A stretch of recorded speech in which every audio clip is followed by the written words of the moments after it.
E olha só, pessoal, a briga tá muito feia na extrema direita. Dessa vez, os filhos de Jair Bolsonaro, Carlos Bolsonaro e Eduardo Bolsonaro fizeram questão de escancarar para todo o Brasil a guerra que foi iniciada com os governadores que disputam o espólio eleitoral de Jair Bolsonaro para serem um candidato à presidência da República representante do bolsonarismo. Dessa vez, Carlos Bolsonaro e Eduardo Bolsonaro escalaram as tensões como nunca e colocaram fogo em Brasília e xingaram publicamente esses governadores que vocês veem aí na imagem, os comparando a ratos do esgoto, e iniciaram uma guerra entre eles para que ambos se destruam. Então já vai curtindo o vídeo aí, pessoal. Se você for novo aqui, se inscreva, vai comentando aqui abaixo também a sua opinião sobre o vídeo e vamos aos detalhes do que trouxe o Globo. A matéria explosiva que saiu no jornal O Globo para agitar esse domingo, que até então estava muito parado em Brasília, mostra que, endossado por Eduardo Bolsonaro, Carlos Bolsonaro saiu para o ataque e disse que os governadores da direita se comportam como ratos do esgoto, pedindo também para que a população não leve nenhum desses senhores a sério. Vamos ao que disse Carlos Bolsonaro, endossado por Eduardo Bolsonaro e também com certeza por Flávio Bolsonaro, né, pessoal? Porque um ataque desses de Carlos Bolsonaro não viria a público se não fosse endossado por toda a família. Vamos na íntegra. Tentei até agora ser a pessoa mais paciente possível diante desses chamados governadores democráticos.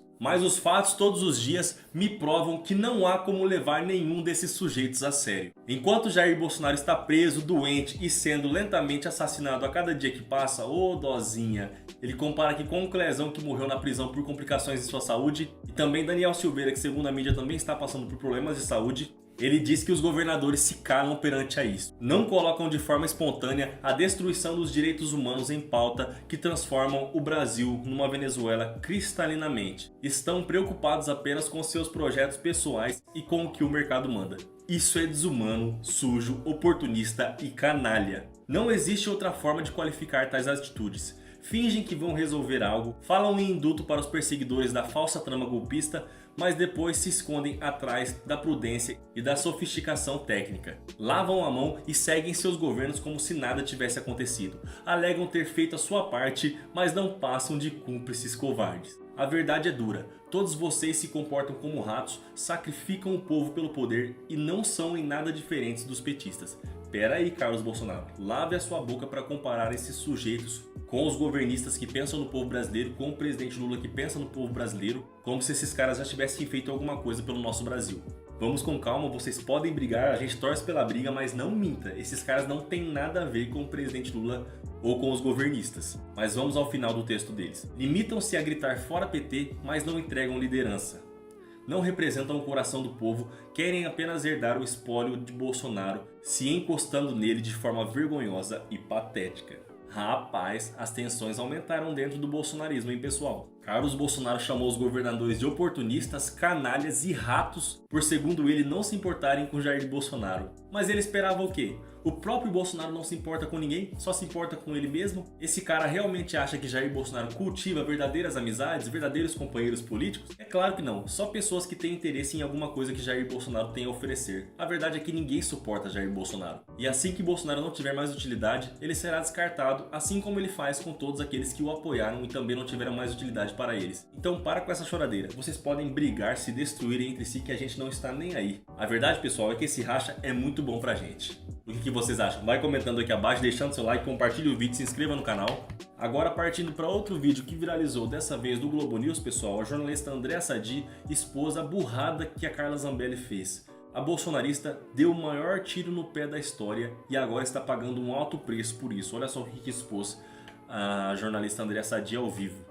Retomou o julgamento da deputada Carla Zambelli por perseguição armada na véspera do segundo turno das eleições de 22, lembra? Aquela cena. A corte já tem maioria para condenar a parlamentar. A situação da Carla Zambelli, ela vai piorando a cada dia, né? Porque Zambelli, condenada, fugiu, foi para os Estados Unidos, seguiu para a Itália, entrou na lista da Interpol, a polícia prende Carla Zambelli, ela agora está alegando motivos de saúde para pedir uma prisão domiciliar. Só que tudo isso que eu relatei é no caso da invasão do sistema do Conselho Nacional de Justiça, que ela teria atuado em conluio ali com o hacker, né, o Walter Delgatti, e foi condenada ali pelo Supremo. Este caso que a gente está falando é sobre a arma, a perseguição da arma. Estou falando isso porque, juridicamente, Carla Zambelli está sem saída, mas pior ainda mais a situação política dela. A gente gente sempre disse aqui que Zambelli estava abandonada à própria sorte, mas havia alguma expectativa ali do entorno de advogados de Zambelli de que ela pudesse ter alguma ajuda. E hoje, conversando com algumas fontes de manhã, me disseram que essa expectativa acabou. Ela foi abandonada, né, pessoal? Como é de praxe do bolsonarismo de Jair Bolsonaro.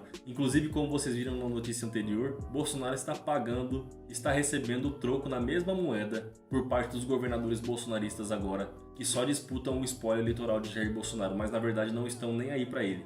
O mesmo que Bolsonaro e o bolsonarismo fizeram com Carla Zambelli está acontecendo com o capitão dos gados nesse momento. E agora tudo indica que ela também vai ser condenada nesse outro caso, porque o primeiro caso que levou ela à prisão foi a invasão do CNJ com o apoio do hacker Walter Delgatti Neto. Agora tem outro processo que corre no Supremo Tribunal Federal, que foi a perseguição com a pistola a um cidadão que a questionou na rua.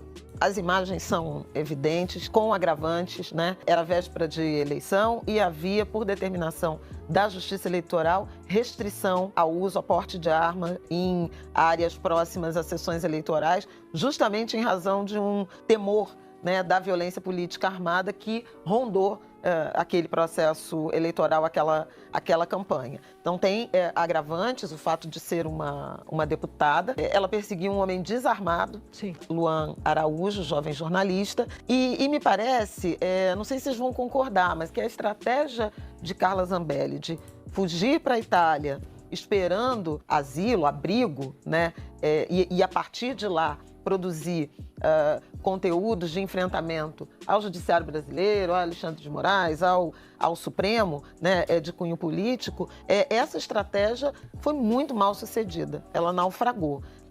Primeiro por conta já do trânsito em julgado do processo da invasão do CNJ, que acabou acontecendo mais rapidamente do que me parece que aconteceria se ela não tivesse fugido. Ela não precisava ter fugido, poderia recorrer aqui. E talvez no Brasil a chance de domiciliar, à luz do que a gente tem visto, né, em outros casos, fosse maior do que aparentemente está acontecendo na Itália, né? Eu tenho lido também, aí da PF talvez possa confirmar isso, em relação a uma insatisfação dos italianos, de autoridades italianas, com essa ideia da fuga para o país ser uma estratégia de condenados, como se a Itália fosse um território de acolhimento mesmo a criminosos comuns, porque ela não foi condenada no campo da política, ela foi condenada por um crime de invasão ao sistema da justiça eleitoral, uma situação absolutamente irregular e provada, e esse julgamento transitou em julgado, e está sendo, né, e será também condenada, porque acho que já tem até maioria, por essa perseguição armada. São dois crimes comuns. E aí parece haver um certo mau humor do ponto de vista de autoridades do judiciário italiano em relação a essa estratégia. Acho que tem usar a nacionalidade, a cidadania para... Não pega bem nem entre a direita. Então, como vocês viram aí, está bem complicada a situação da Carla Zambelli. Fugiu para a Itália achando que estava se safando da justiça, mas agora está pagando um alto preço. Talvez se estivesse presa aqui no Brasil não estava sendo punida da forma que está sendo na Itália. Agora o que resta para ela é aguentar, né, pessoal? Porque lá não tem parente, lá não tem ninguém, a família dela está toda aqui. Ela está presa sozinha lá, inclusive reclamando de estar doente, de estar vomitando, apanhando de outras presas, como foi noticiado pela mídia. E talvez se não tivesse fugido do Brasil, não estaria passando por isso nesse momento. O que vocês acham? Deixe sua opinião aqui abaixo, seu like, compartilhe o vídeo para nos ajudar.